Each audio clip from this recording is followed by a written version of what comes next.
Welcome to the Medovia Menopause Podcast, Business Edition, your trusted source for insights on menopause and midlife in the workplace. Each episode features meaningful conversations with inspiring guests. Tune in and enjoy the show. Hello, welcome everybody. We're excited today to have Dr. Mache. He is a world-renowned women's health and menopause treatment expert and a sought-after speaker and consultant and a coach. There's a lot going on there, Dr. Mache. We're excited to break that down. We were excited to have Dr. Mache on our show because he wrote a book called Working Through Menopause, The Impact on Women, Businesses, and the Bottom Line, which is a fantastic read and supports the Medovia business so well. So welcome, Dr. Mache. Pleasure to be joining you, Kim, in April, and pleased to be here. Oh, thanks. So why don't you tell our audience a little bit about who you are and how you got to this place where you're talking about menopause in the workplace? Well, I began my career as I am a gynecologist and a reproductive endocrinologist. I actually began my career as an infertility specialist. I did some of the first in vitro fertilizations in the United States, developed the timing of ovulation and some of the things that ultrasounds that you now get for follicle sizes. I did a lot of that original work. I even helped monkeys get pregnant at the zoo. But in 2002, only 6 months after the Women's Health Initiative, my wife had surgery that threw her into early menopause. And that was only 6 months after the Women's Health Initiative came out, saying that estrogen could be increasing the risk of breast cancer, heart disease, and so forth. That's subsequently been disputed, and it's well demonstrated in my books, The Estrogen Window and The Estrogen Fix. But nevertheless, the damage was done, and doctors were not interested in really treating her at that point in time. And so as she transitioned into menopause, I also transitioned into menopause. Yes. Yep. And I moved my practice and focus from the reproductive arena to the post-reproductive arena, and have spent the last 20 some odd years focused on helping women feel better and live better. I spent 25 years on the Harvard faculty. I was a division chief and head of the fellowship program and ran the laboratories and things like that. But now I'm primarily focused on coaching and working with women who are business and professional women, or women executives who are really struggling with their midlife challenges, and they want to take back control of their lives, their work, and their relationships, because midlife and the symptoms that can come with it impact all of those areas. And I do that through menopausecoaching.com. Yeah, it's wonderful.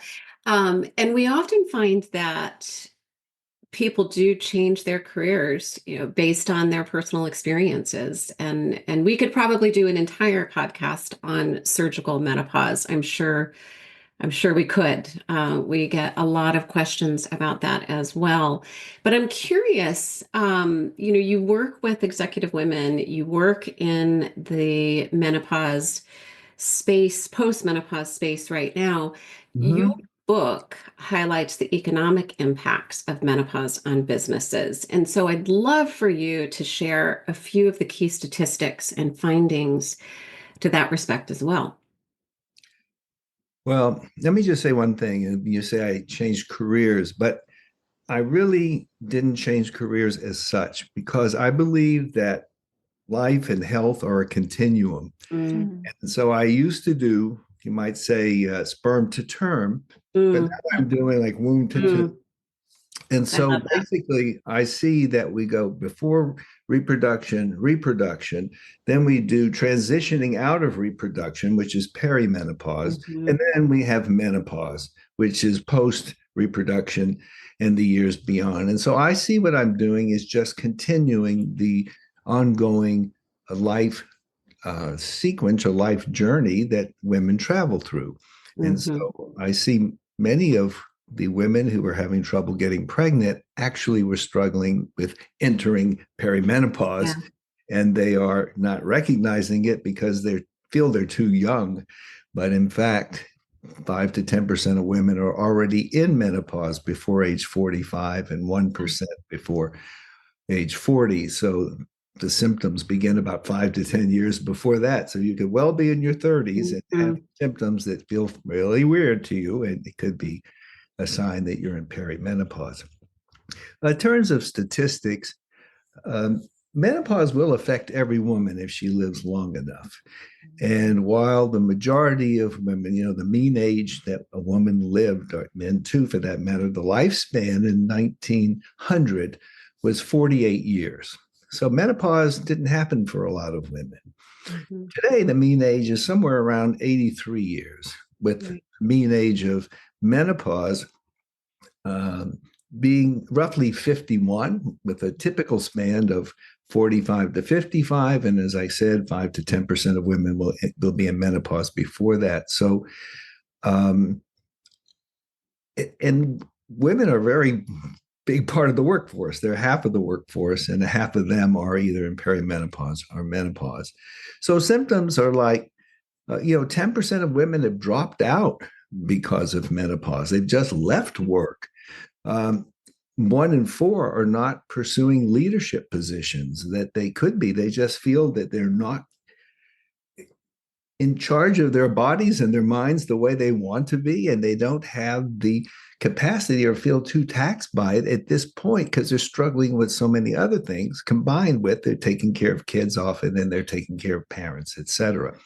Mhm. And then we have 2 out of 5 that because of that end up getting a new job. Right. They just move on. Maybe they take something less taxing, or closer to home, or what have you. And 25% have thought about leaving their job, and almost 40% feel that menopause is impacting their presenteeism, their ability to actually show up and be Yeah. there. It Right. work. I mean, it's hard to focus if you're having hot flashes, if your brain is foggy, if your mood swings are happening, if you're bleeding through your slacks, or you're, Right. soiling the chair, or with heavy bleeding from perimenopause, or you have to go to bladder issues and sensitive bladder. You have to run to the bathroom all the time. These are life affecting uh, situations, Yeah. conditions. And Right. Yeah.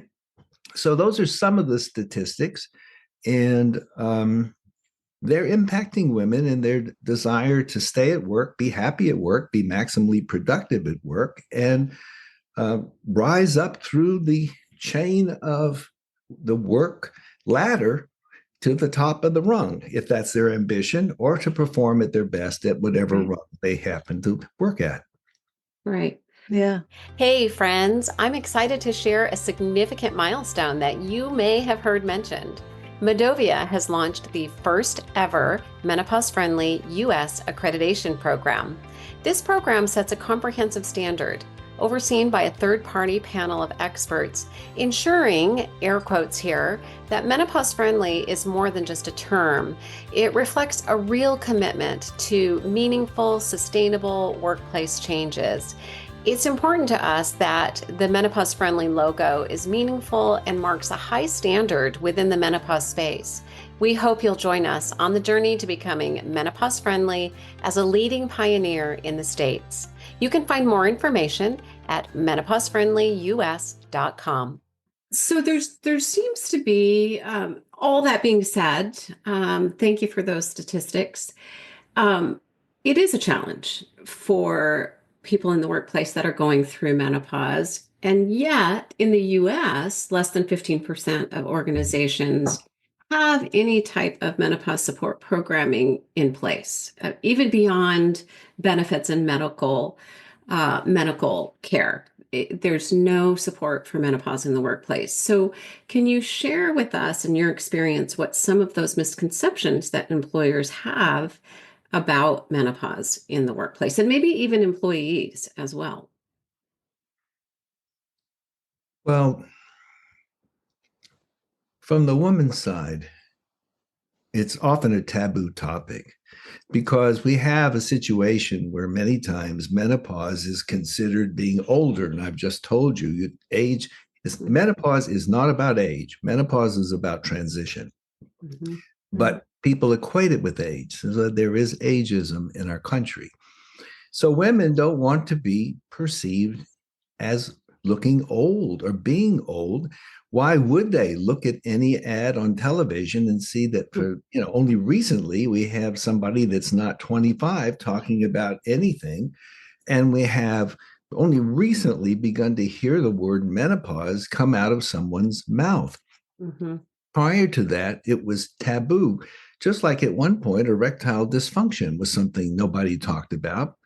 But, now it comes on with primetime television as Mm-hmm. casual as you would be talking about something that is of a siding for your house or anything else. Yeah.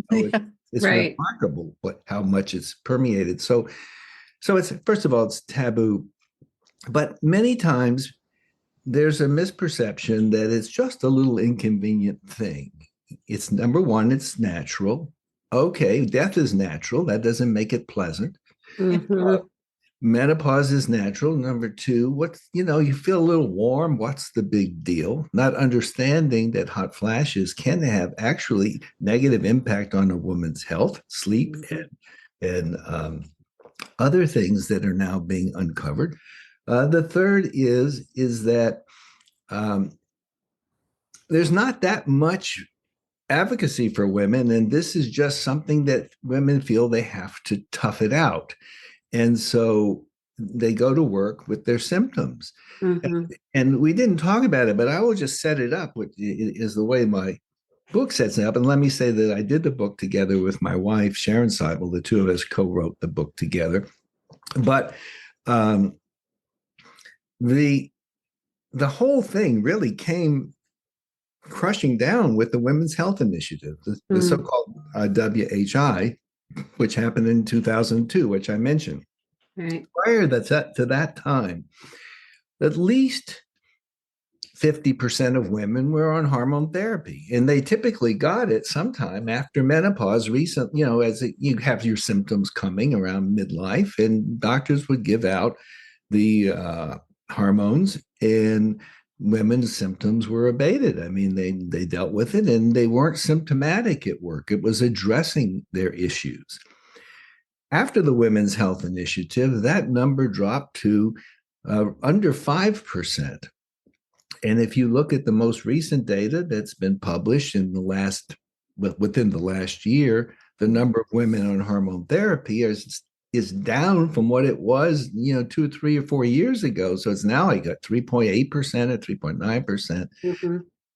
And then you say, okay, well, they got other stuff. Yeah, they do. As a result of estrogen being thrown away by millions of women, um, that's when we got into the whole bioidentical thing, which is basically available not only in compounding pharmacies, but the same stuff's available in regular prescription pharmacies. Mm-hmm. But be that as it may, even if we take into account all of that, and even if we take in all the other over-the-counter treatments and all the other alternatives to estrogen that are prescription-based, and there are some good ones, we're still dealing with only another quarter of women that are taking anything. So Mm-hmm. 70% of women, 5% are on estrogen to make numbers easy, and 25% are on something else. So you've got 70% of women sucking it up. Yeah. I They're have just nothing. Right. they're toughing it out. They go Yeah. to work with all of these symptoms, and people say, live with it, deal with it. It's just a natural thing. And as I said earlier, just because it's natural doesn't mean that it is desirable or isn't impactful. And Yeah. the reluctance for the workplace to accept how this is impacting women, not only for their personal selves, which it would be just the right thing to do for the women, Right. it's also affecting the business because Right. the women are not able to be as productive, and they're not able to be as present, and they're not able to be as focused as they would be if they were simply treating their symptoms, and yet Right. it's not happening. And so this window of perimenopause, most of the symptoms come in perimenopause, approaching menopause, and then in the 1 or 2 years after. So there's about 3 to 5 year window when symptoms are worse.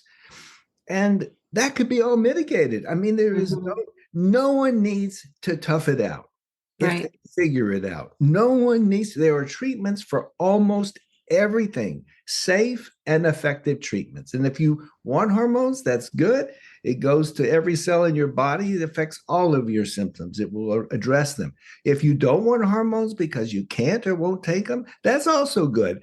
There are other options for you to consider. But doing nothing is the biggest mistake you can possibly make, because there's no need to tough it out. And that will improve the things that I always talk about with people, with women, midlife women, is your life, your work, and your relationships. Yeah. Yeah. Yeah. Well, and you bring up so many important points here. It gets just lights me on fire over here. Right. Well, we're all on fire about Like, it, which I love. Menopause affects everyone. We always say it affects women directly, but it affects everyone. You just mentioned relationships. So, we often find that partners, spouses, they may not be performing at work either, at their peak performance. If you're sleeping next to someone that is having hot flashes and can't sleep, or heavy flooding bleeding, or fill in the blank, you're not sleeping either. And we know that sleep is important, for our clarity and brain function, and to be able to concentrate at work. So I think that menopause affects everyone in the workplace, not just those that are going through menopause. But I also think that it is, presenteeism, absenteeism, there's data there, but not a lot of data. And we find that we come up against an obstacle in the workplace in folding in menopause in the workplace programs, because there isn't enough reporting. So it's kind of chicken and the egg, right? Like, well, we Yeah, have the data, we workplace is know. chicken. Yeah. That's the chicken part. Right. Yeah. Right. Yeah. You just yeah. So a lot of organizations we find are stuck. Like, well, give me the data, give me the reporting so that I can take it to C-suite and get this approved. We don't have it in the budget, but we know that workplace programs are not that expensive. It just Compared takes to the it cost of losing. compared to the cost of losing employees and replacing employees. It just takes retaining one person to pay for menopause in the workplace programs, right? So we're not talking about. Person's salary is what it takes to replace one person. Her annual salary is what it's going to take to replace that woman in the workplace in most instances. Yeah. Right. And you have a situation where if you had support for women, then you would have a more engaged workforce. You would have a productive workforce. You would have a more present workforce. Presenteeism means, your body shows up, you're present. Right. Presenteeism is, okay, I'm here. Am I paying attention? Am I at my peak in terms of my productivity and ability? Menopause causes women to lose up to an hour a day in productivity. It's not like they're off fiddling and piddling and playing, video games or something like that. They can't focus. And if you're always having to rein in your thoughts and bring them back to where you are currently addressing, to what you're currently addressing, that adds up over time. If it was 5 minutes, an hour where you're struggling, at the end of the day, it's an hour lost. Right. And so that's what happens. And the inability to understand that.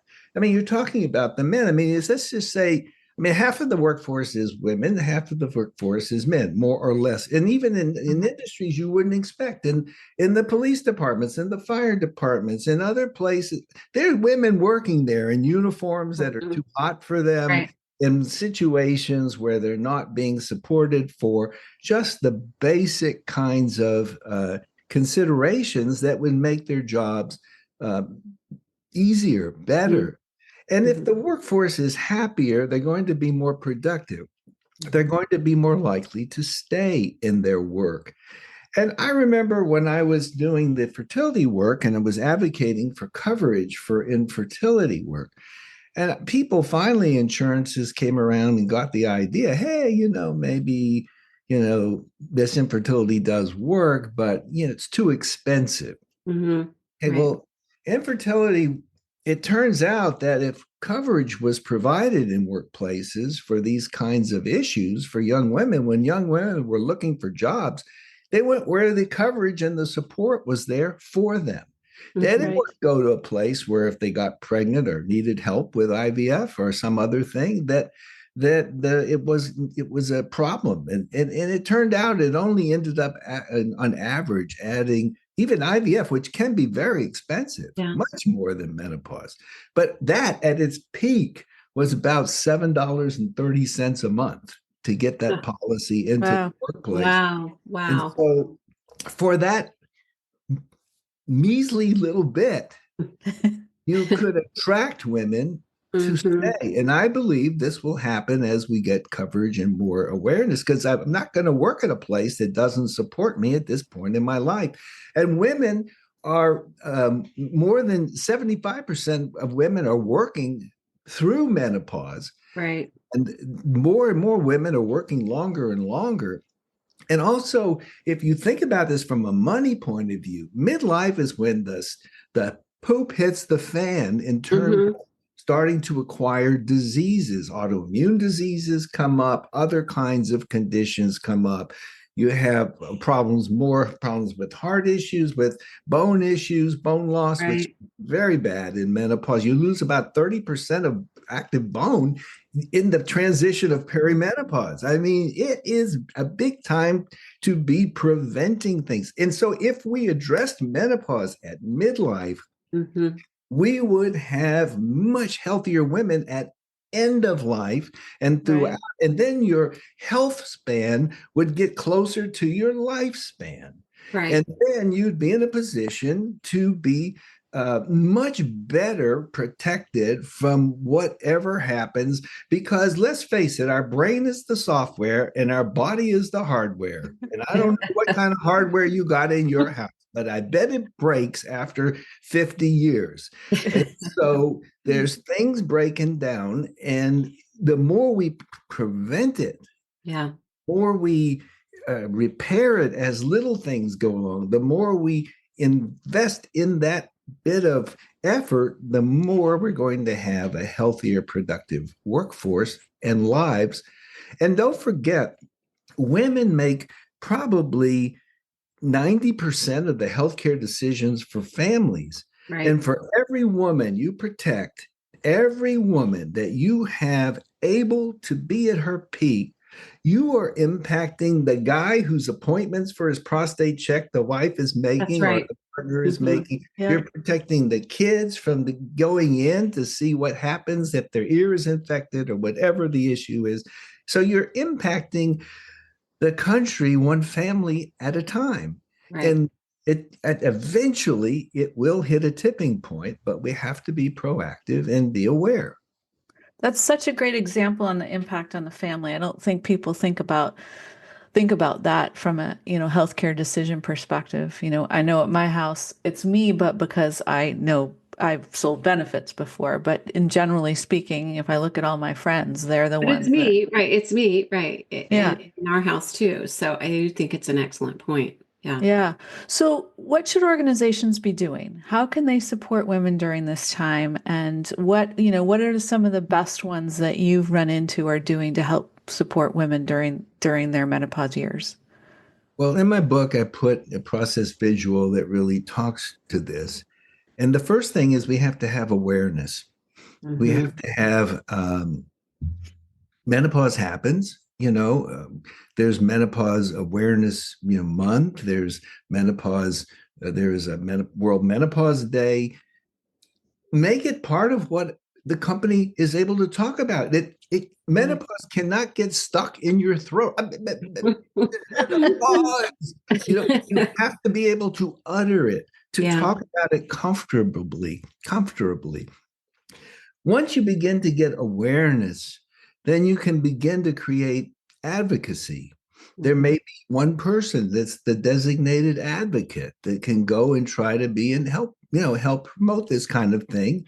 And at some point, when you first you have to, when in any process that in change, you have to first think about something, and then you have to be able to become, it's like in your mind, and then you have to be able to speak it out loud. And that's what the advocacy does. And then once you get to that point, you can begin to have acceptance. You have awareness, advocacy, and then you get acceptance. And when you have acceptance, then you can take action. And it is that action that leads to transformation. Right. It has to be transformation. Now you can do all this incrementally, and that is the reality that the world we live in. But awareness, advocacy, acceptance, take action, transformation. And it has to go incrementally, and there has to be these progression of steps. I love that visual, by the way. Maybe we can include that in the show notes, because I was looking at that again last night in your book. It just is for any change. I think that it's a really great way to think about. You can't skip steps, right? You can't you can't expect information and transformation to happen. You have to work hard to get to that transformation. I have a saying that's my own. It goes, the slower I go, the faster I get there. And I believe that you got to go steady and straight ahead and not get impatient, because if you do, that's when things trip and fall. Well, I agree with you, except when I'm lifting weights. I try and go as quickly as I can so I can get it over with. You must eat spinach with one of chugged it down or something. Yeah, exactly. Don't shoot, swallow whole. Yeah. Well, what advice would you give to women in your coaching business and otherwise on menopause symptoms while trying to maintain their careers and who, especially those in the senior level positions who really are at the height of their career? Well, I think it's important to realize no person is an island. It's very lonely at the top. And people really do need someone to bounce things off of, someone who is able to hear what they're saying and to be able to mirror it back to them in a way that actually is helpful for them to see how they could actually change things. Because if you're always, we get tapes in our head. And we think, it is what it is, and it is, and I'm just here, and I'm dealing, and I'm this, and I'm that, and it is what it is, and I'm stuck here. No, that is not true. There are paths and solutions and ways to address things that will free women up to be their optimum selves. And I think that women have all the ability to do anything they want. They're always talking about the glass ceiling. I think there is a glass ceiling, but I also think there's a silent ceiling. There's an estrogen ceiling. And I mean that not in any pejorative way. What I mean is that when estrogen gets lower, it has a biologic effect. And whether you treat it with hormones or many alternatives to hormones that are available, you will find that you are functioning at a whole different level. If you're not having all the symptoms, if you don't have to run to the bathroom, if you don't have to worry about if you're going to soil your chair, which is legal cases have happened with women being dismissed for leaving on a chair, for God. And then there is, if you have the ability to focus, the ability, I've had situations where a woman was telling me that she was working so hard to get a report in, and she worked so long and hard to finish it. And then I said, how did it go? She said she forgot to turn it in. It's like these kinds of things are just shattering. And then what do you end up with? a self-esteem issue because you think you Right. don't have it anymore. You have it, but everything needs to be nurtured. We have to nurture the nurturer. And Mm-hmm. we have to go to the people at the top and the ones who are above others and the ones who are making decisions and help them. With estrogen, I will say that estrogen is interesting in that there are estrogen receptors in almost every cell in the body. And if you take hormone therapy, and I'm not advocating for it, and I don't get anything for anybody taking medicine, I'm saying if you take it, then you have basically taken something that if you're having brain fog, it's going to affect it. If you're having hot flash, it's going to affect it. If you're having um, difficulty with your bladder, it's going to affect it, et cetera, et cetera.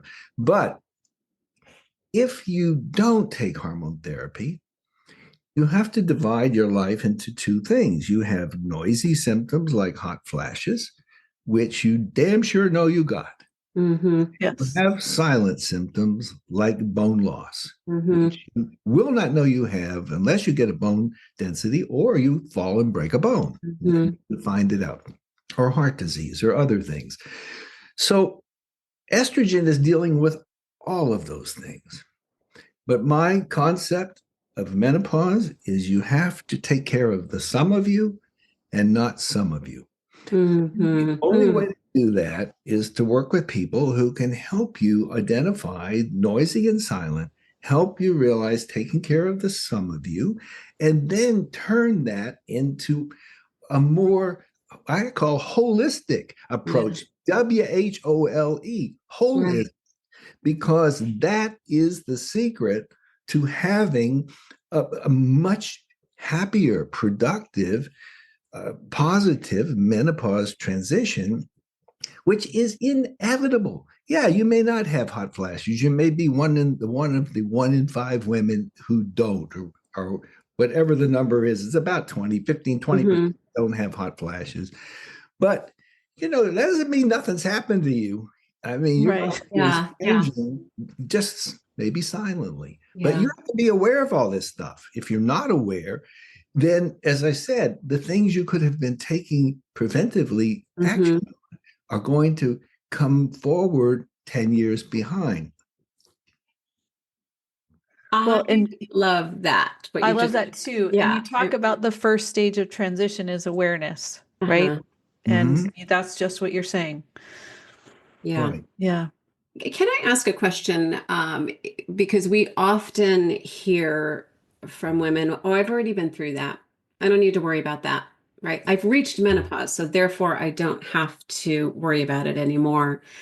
And oftentimes they're senior level executives. And if you had a senior level executive woman sitting in front of you right now who is experiencing still menopause symptoms and who's looking ahead at that postmenopausal stage with some of those silent symptoms, what would you say to her? Well, you're either not in menopause, approaching menopause, or in menopause. Hmm. You Right. don't go out of menopause. Right.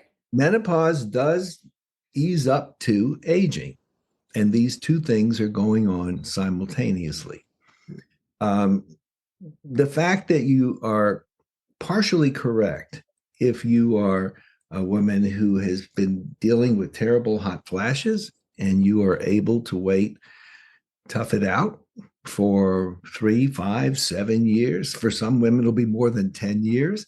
But if you are one of those women, you will eventually emerge on the other side and you'll stop having those hot flashes, or at least it'll be reduced sufficiently where they're not really bothering you anymore. So, right, you get through that.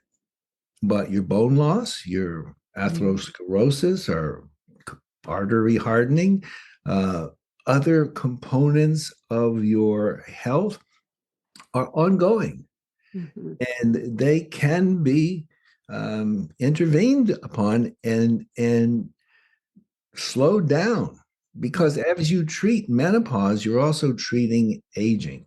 Yeah. And it doesn't have to be hormones. I don't want to get stuck on hormones here.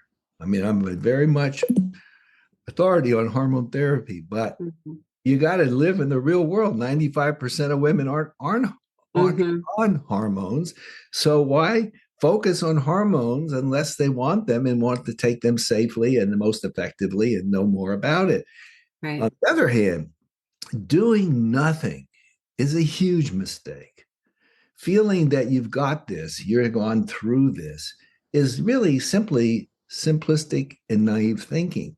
And Mhm. I have learned in as a patient and as a provider, people know a lot in silos, but when you need something out of what people know, Yeah. they don't know. And Mhm. then you have to realize that in medicine, the most recent surveys, which came out just months ago, was only 3 of 10 doctors that are OBGYNs in training get any information, any training in menopause. And that can be as little as 2 hours Yeah. per year It's such a of shame. Yeah. and now you have the primary care, Mm. and they get half of that. They get maybe 15% of them getting Right. training in menopause. So you have the vast majority of caregivers who are not knowledgeable in menopause giving advice. And I don't Mhm. care if they're men or they're women. Right. The training is the training. And Mhm. Yeah. it ends up undermining the general health of women. And then you have women who now have been told they don't need to have pap smears anymore. You've Right. had your 2 in a row and you're 50 or whatever you are, and you don't have to come back. Okay, maybe they don't need a pap smear. There's more to them than their cervix. Yeah. What Right. about the rest Mhm. of the woman? Right. What Right. about checking on their cholesterol, checking on their bladders, checking on all their heart function, all their blood pressures, all the Yeah. things that need to be looked at, plus other things, their bone health. And Mhm. I mean, if you're a 50-year-old woman and you're healthy, you're just as likely to die from a complication of osteoporosis or thinning of the bones as you are from heart disease. So, I mean, breast cancer, excuse me. You're just as likely to die from a complication of osteoporosis as you are from breast cancer. Wow. So everybody's got a pink ribbon and a mammogram. That's wonderful. Not knocking that, but that ain't it. You're more than Yeah. 2 breasts. You have Right. the Right. rest of you, the sum of you. And so, Mhm. for these reasons, I think that any woman would benefit from talking to somebody WHOLE, holistically, Holistic. Mhm. because in only doing that are you considering things. And there are many things. Once you feel better, once you're functioning better, you're going to be more effective personally, professionally, and in relationships. And yes, after a while, you get used to the new threshold of how Yeah. you live. You Right. now have come to this new state of, okay, I'm doing okay. I'm used to Mm. this. I know I can deal. Fine. But why would you want to be suboptimum? Why would Right. you want to Right. be not optimized for your health, for your well being, for your happiness, for your effectiveness? 100% Yeah. agree.